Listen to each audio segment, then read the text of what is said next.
tener alguna frecuencia y que en sus formas más graves, como veremos, exportar a las personas a pancreatitis aguda. Pasamos, por favor.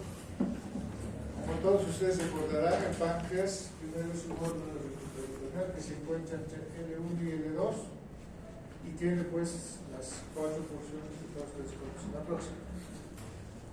¿Y qué es la pancreatitis aguda? No es nada más que, como todo lo que acaba en itis, siempre hablo del proceso de qué? Páncreas, ¿no? ¿Y a qué se debe esto? A que dentro de los acinos se activan las enzimas que secreta el páncreas que normalmente por alguna causa se activan y esas que van a ir a hacer van a ir a destruir el tejido pancreático. A esto se conoce como autopsis, es decir, el páncreas se come a sí mismo cuando las enzimas se liberan y se activan. La próxima. Entonces, actualmente hay una clasificación que dicen que es nueva, porque antes se clasificaba pancreatitis aguda, subaguda, crónica, grave, medianamente grave, etc. Hoy, esta es la que tiene validez. Hay que ver si la pancreatitis tiene signos pancreáticos tempranos, vamos a ver cuáles. Si existe presencia de un fallo orgánico, la pancreatitis suele ser el efecto biológico de la disfunción del pancreas, cuando es muy grave. Y en una fase más tardía, cuando hay complicaciones locales, habitualmente la fibrosis y el absceso. La próxima. Ok, sin duda alguna, tenemos dos tipos de páncreas, ¿no? El exógeno y el endógeno. Hoy nos vamos a referir básicamente al exógeno, que en general se caracteriza ¿por qué? Porque está inervado por el sistema nervioso simpático y el parasimpático. El vagal favorece la secreción de las enzimas, el parasimpático inhibe y el parasimpático hace además que se liberen las enzimas. Y desde el punto de vista moral, tiene fundamentalmente acción o importancia en la secretina de los órganos. La próxima. Esto es donde se secretan en general las enzimas, en el útero y la próxima.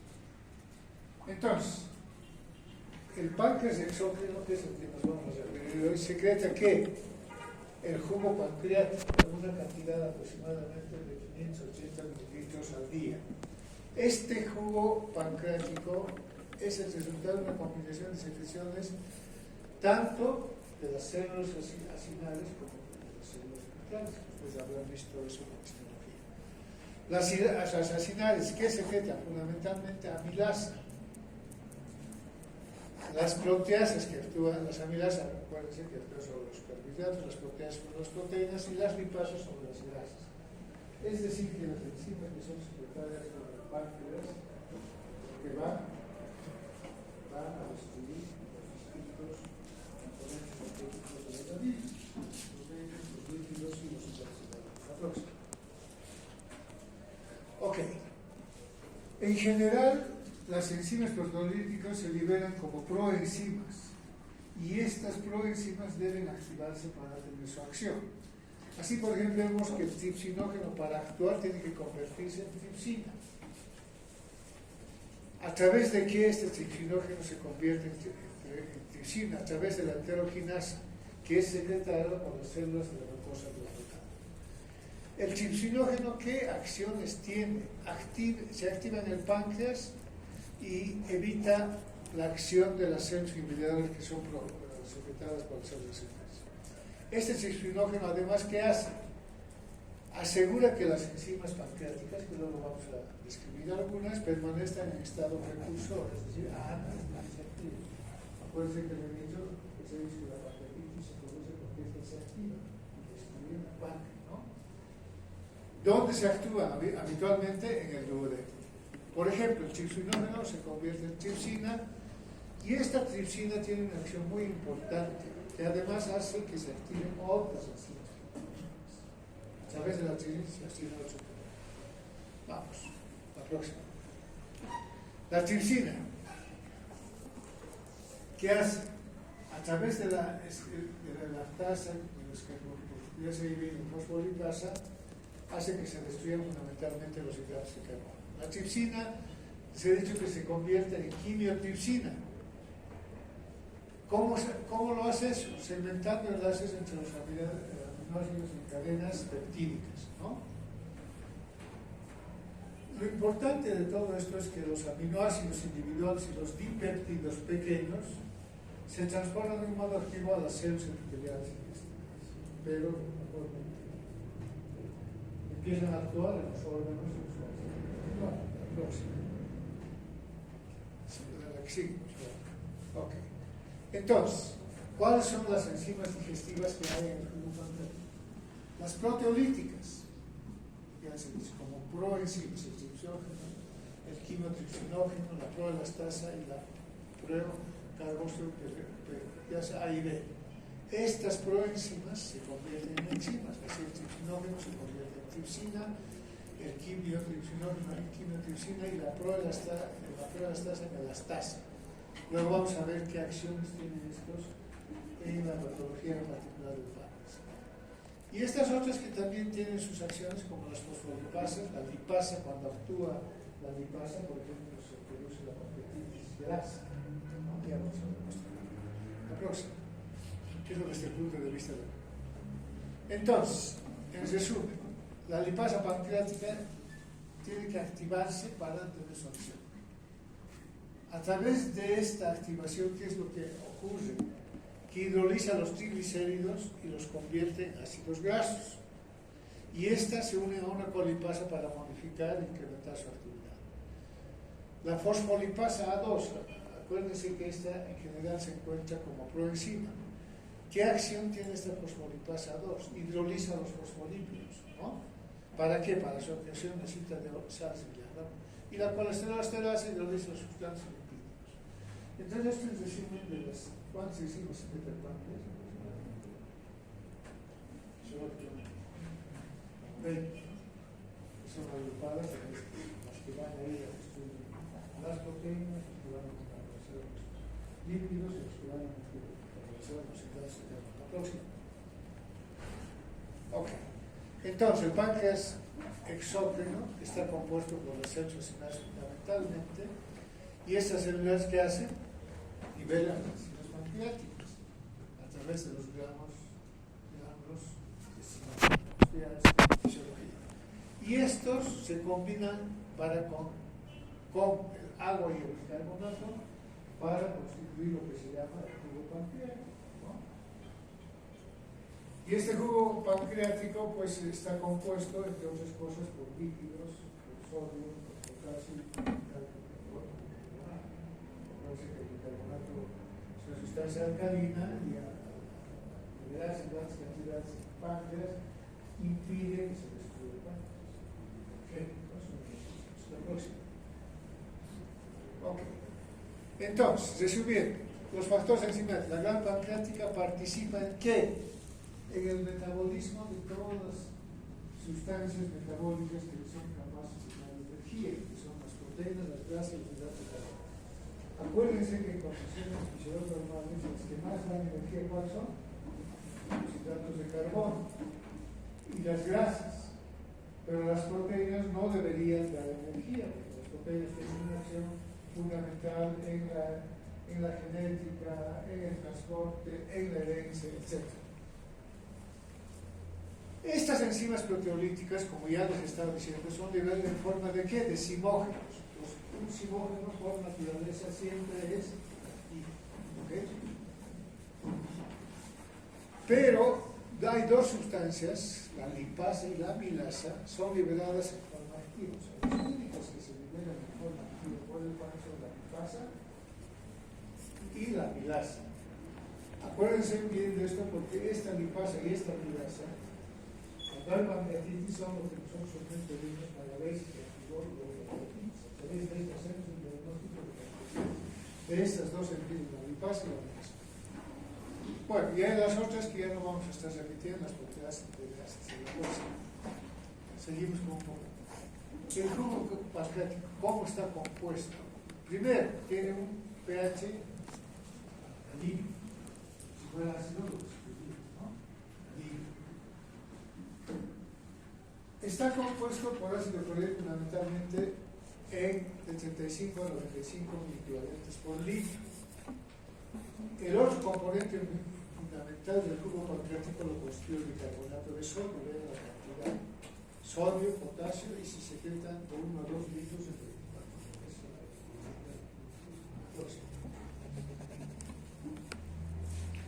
Y obviamente no vamos a hablar de esto porque todo el tema el páncreas en bloque, que tiene que ver a través de los usuarios de la sangre, la secreción de insulina, glucagon, etc., y cuyas alteraciones se producen en la práctica son los diabetes. Hoy lo vamos a hablar de diabetes porque no son proteínas. Diabetes es todo, pero las hormonas que se alteran en la diabetes caen en la disminución de la secreción de insulina y aumento concomitante del glucagón. Y eso es lo que produce la diabetes por deficiencia de insulina. Pero la diabetes es un tema mucho más largo porque no solo se produce porque no hay insulina, sino porque la insulina es la próxima. Entonces, ya la pancreatitis aguda. Los tres mecanismos que se han postulado para la producción de esta enfermedad son la autodigestión, por las enzimas que se activan, la activación de las enzimas y la inflamación. Estos tres procedimientos de pancreatitis siempre se encuentran desde el punto de vista histopatológico. La próxima. Ok, la etiología es variable. Hay factores metabólicos y de estos el más importante es el alcoholismo. Ya vemos como la hipertensión que no lo vamos a. Hay también como actualmente se ha podido ver todas las enfermedades tienen. Lastimosamente en nuestro medio eso no lo estudiamos con entendimiento y no podemos. ¿Y estos factores genéticos con qué están relacionados? Con mutaciones en los genes, no lo pueden aprender, tampoco les preguntaré, pero hay otros factores en la etiología de la pandemia, los factores mecánicos. Y de estos, el más importante de nuestro medio es la presencia de cálculos biliares que se impactan, hacen que el tubo pancreático no pueda despegarse y se produce. Entonces, los dos factores más importantes son metabólicos, genéticos, metabólicos y mecánicos. Y hay otros que son muy raros, vasculares, infecciosos, etc.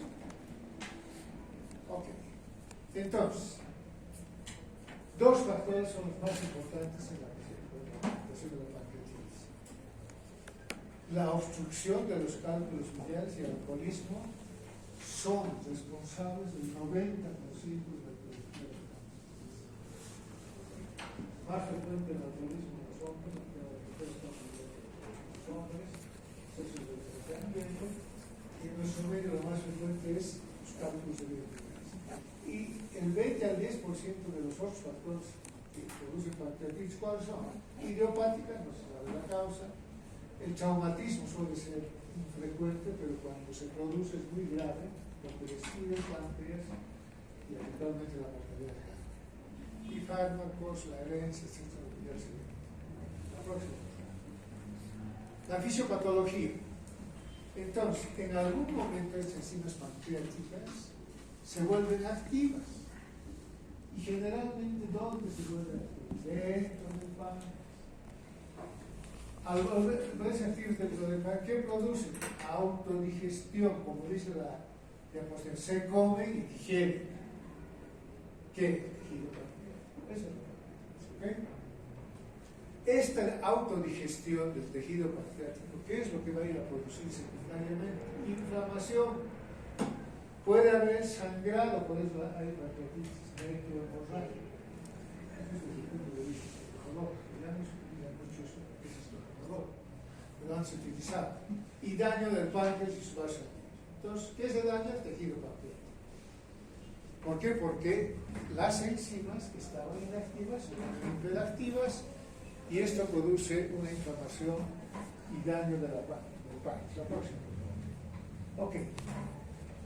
Dentro de lo que les he mencionado de los agentes etiológicos, vean ustedes que más frecuente en nosotros es el consumo de alcohol, el 85%, sumado a los cálculos biliares, es la mayor proporción de etiología para la pancreatitis. Y la genética,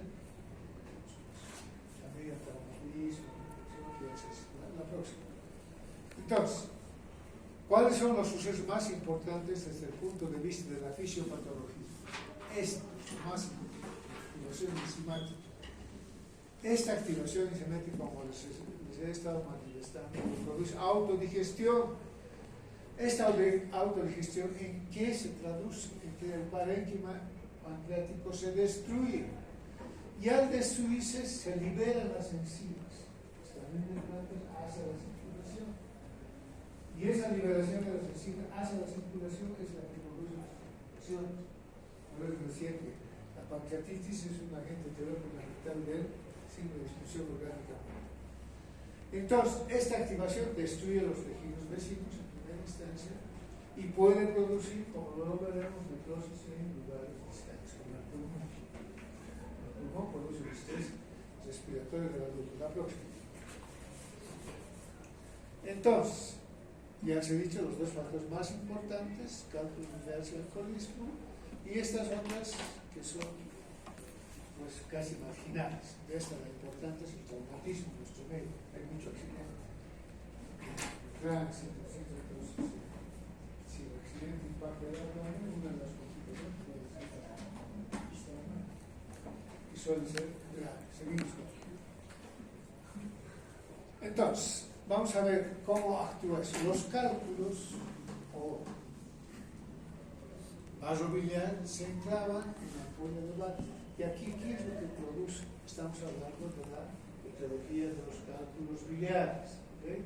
Aquí, ¿qué es lo que produce? Esteatocnecrosis local. ¿A qué se debe esta esteatocnecrosis local? A que se activa la lipasa. ¿Okay? Luego, esto se acumula en el tejido pancreático y el tejido pancreático se llena de las otras enzimas que luego me referiré.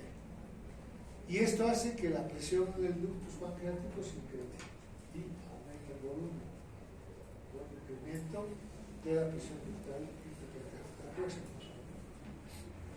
Ok, pero en un principio les he dicho que se hace un proceso inflamatorio, ¿no es cierto? Entonces ese proceso inflamatorio, como todo lo que es inflamación, por eso de la primera clase de fisiopatología es inflamación, porque prácticamente ocurre en todo el organismo. La liberación de citoquinas, hematos proinflamatorios, la interleuquina 1, B, etc. La activación de los miofibroblastos para separar el tejido y la intervención de los leucocitos, fundamentalmente secretando el factor arterial. La próxima. Entonces, las citocinas en este proceso inflamatorio, ¿qué hacen? Inician la inflamación. Primero local, y cuando esta es muy importante, se vuelven sistémicos. ¿Okay?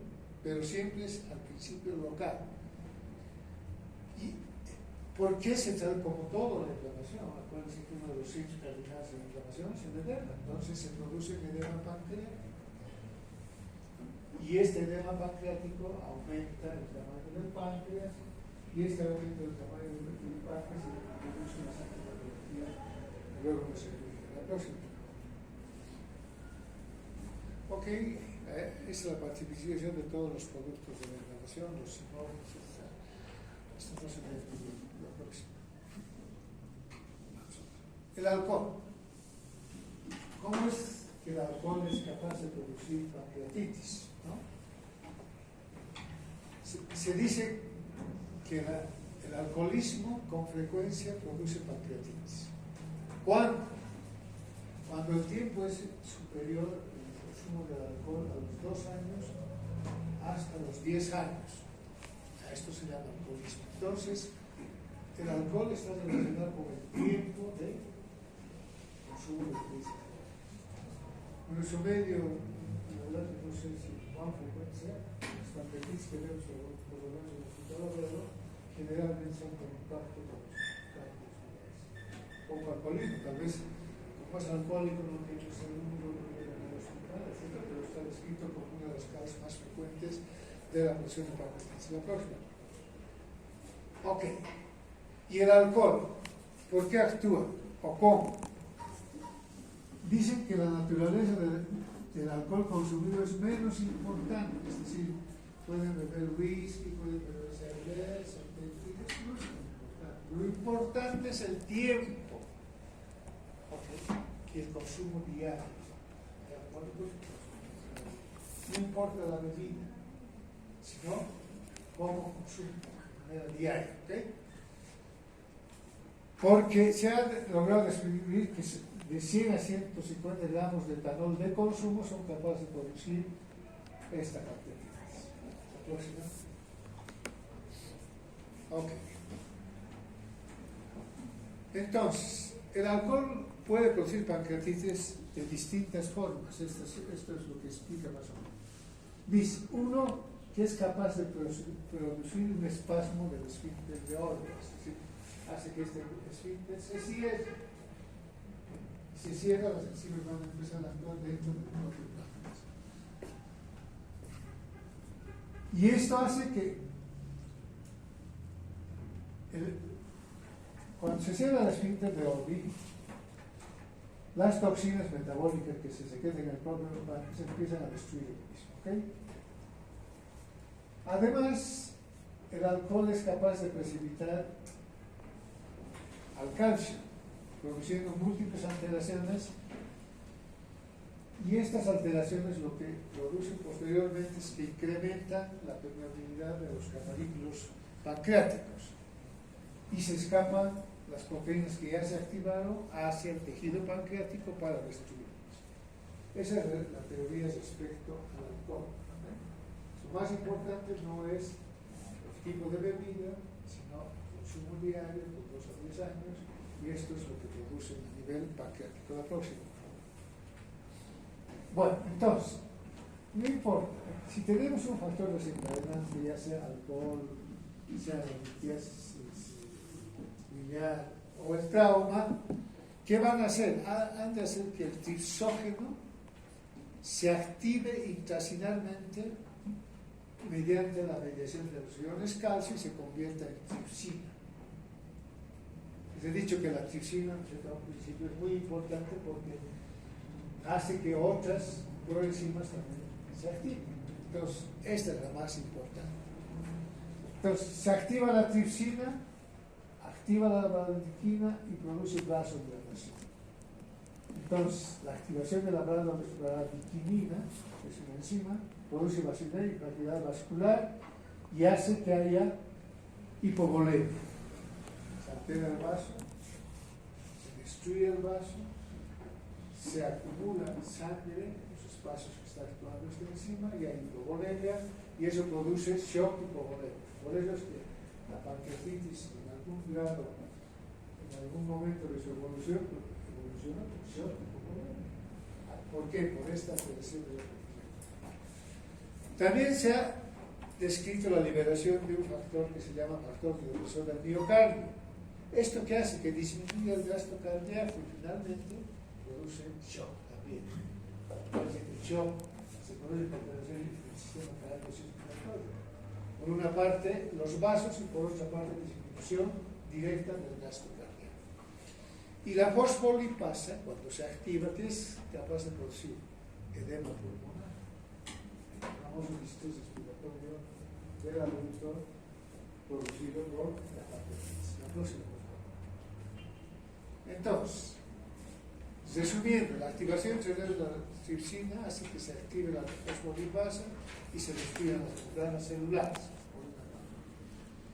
El edema intrapancreático que produce posteriormente necrosis de distinta naturaleza, vea, necrosis de células acilares, necrosis grasa o hemorragia.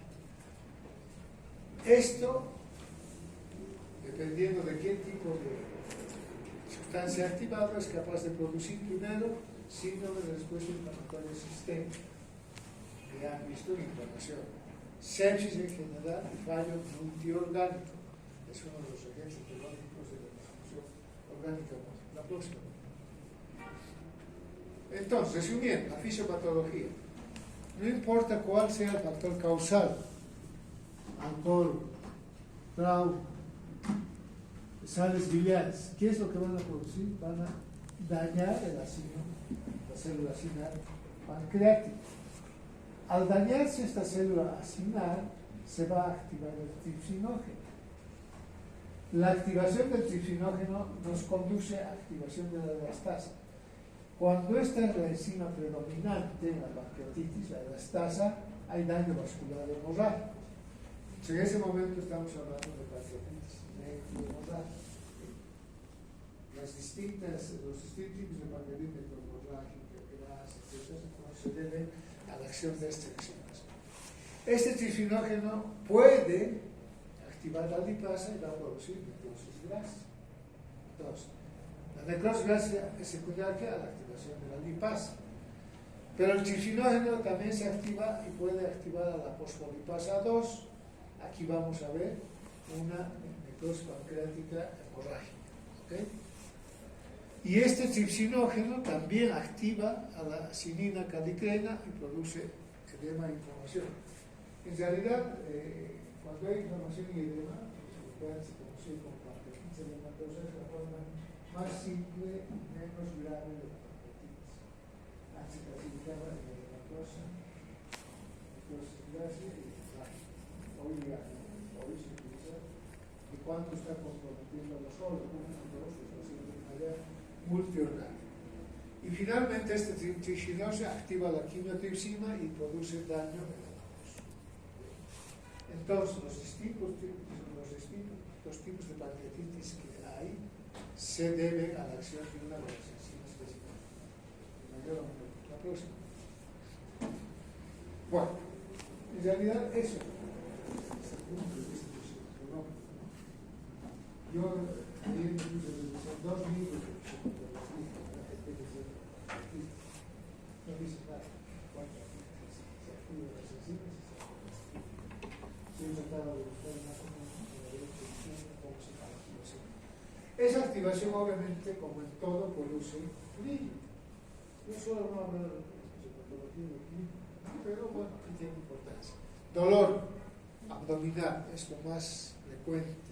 Tiene las características de ser constante, sordo, de instalación brusca, en un 50% se sale a la espalda, se agrava por la posición supina y vean, mejora en posición femenina. Esto es lo más importante de la paciente. Por eso vamos a la próxima. Cuando el paciente llega al hospital y uno sospecha pancreatitis, tiene que pedir exámenes. ¿Y qué es lo que pide? Amilasia y lipasa. Les he dicho que son las únicas eso pide. Por suerte en nuestro hospital a ambos se puede determinar y si hay un momento de la amilasia en sangre y la lipasa, pues hacer el diagnóstico más el dolor. La próxima. Las situaciones que se liberan en las complicaciones. He dicho que es la gente fundamental, el fallo multiorgánico. Y esto se debe a que se liberan citoquinas. Por ejemplo, son capaces de producir citoquinas. Es muy raro la pancreatitis, pero puede ser. Hace que se produzca shock porque disminuye la presión arterial, la hemorragia, pérdida de líquidos hacia el espacio intersticial y finalmente lesión de múltiples órganos. En general, cuando hay pancreatitis, esto es importante. No solo afectarse páncreas endógenos, es decir, que un individuo con pancreatitis rara vez la tiene diabetes.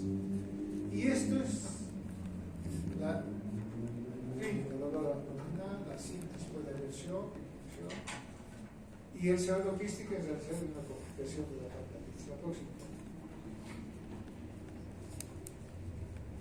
Entonces, con gran frecuencia, la pancreatitis tiene complicaciones. ¿Cuáles son? Aquí dice insuficiencia renal, síndrome de respuesta inflamatoria sistémica, sepsis, falla multiorgánica y cuando se produce esto, la mortalidad es muy grande.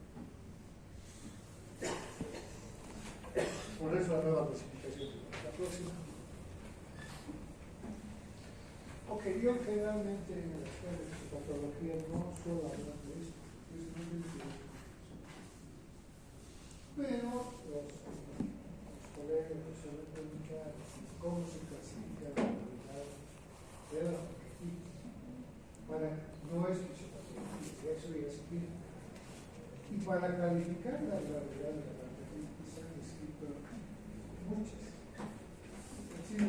Por ejemplo, hay una escala que se llama Apache. El Apache, pero en realidad no es para calificar a la pancreatitis, sino es para calificar la gravedad de la enfermedad. El Apache tiene varios años. De hecho, yo escribí hace 30 años, porque como fue descrito el Apache en la costa, y otros factores tienen, por ejemplo, la hemoglobina, la PaO2, el CO2 para hacer esta clasificación. Entonces yo me pregunté qué pasaba con esos factores, si esos factores son distintos en la costa, así que el estudio está indicado en poder del hospital, ¿no? Y vimos que no había mucha diferencia, así que la Apache se puede aplicar aquí o en la costa, pero no es para aplicar en la pancreatitis, sino es para aplicar en todo el vertebrado. No importa la biología. En el enfermo grave, en la práctica se requiere, sobre todo para ver cómo ha de ser su pronóstico, qué posibilidades tenemos de salvar, no salvar. Necesitamos saber, y para eso se utiliza el Apache, el SOFA, que es la falla orgánica, de manera específica. Esto es lo que hace muchos años ha sido escrito para la pancreatitis. Estos son los criterios al ingreso y a las 48 horas. Edad, si es mayor de 55 años, es grave. Si los leucocitos al ingreso son mayores de 16.000 también. Si la glicemia, acuérdense que el páncreas secreta también insulina, pero puede estar alterada mayor a 200. Si la LDH es mayor a 350 y la TGO mayor a 100. Esto al ingreso. A las 48 horas, ¿qué signos son importantes desde el punto de vista laboratorial? Si descendió el hematocrito, digamos en el 40, y de pronto está en 30, y dice mayor a 10, es decir que hay una pancreatitis necrosal. Entonces, peor. Obviamente les he dicho que la pancreatitis es causa de signos de disfunción orgánica múltiple, y uno de los órganos más comprometidos suele ser el riñón. Entonces, para esto, ¿qué aplicamos? Vemos cómo está la URI. Si aumenta más de 5, entonces también aumenta la gravedad. El calcio sérico, la PaO2, puede ser que compromete el sistema respiratorio, el estrés. Entonces, si disminuye, aquí dice menos de 60, nosotros tenemos 60. Estos criterios han sido hechos en la costa, por eso siempre que no tiene aplicación en nuestro medio.